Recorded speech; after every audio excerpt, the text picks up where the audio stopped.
নিয়ম মেনে শুক্রবার নয়, বিশ্ব শ্রমিক দিবস ঘিরে ওপার বাংলার প্রেক্ষাগৃহে আজ মুক্তি পেয়েছে সিনেমা, যেখানে দাম্পত্য জীবনের অমীমাংসিত মামলা নিয়ে হাজির হয়েছেন বর্ষিয়ান অভিনেতা মিঠুন চক্রবর্তী। ছবির নাম শ্রীমান ভার্সেস শ্রীমতী।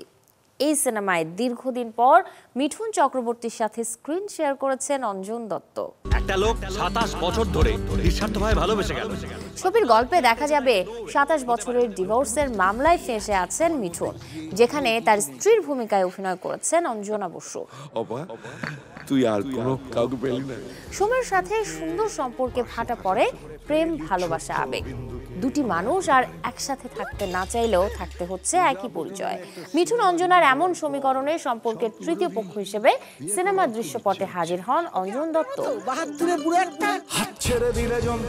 প্রতিকৃত বসুর পরিচালনায় এই ছবির গল্পে অবশ্য সম্পর্কের নানা দিক ফুটিয়ে তুলতে আরও অভিনয় করেছেন পরমব্রত চট্টোপাধ্যায় ও মধুমিতা সরকার।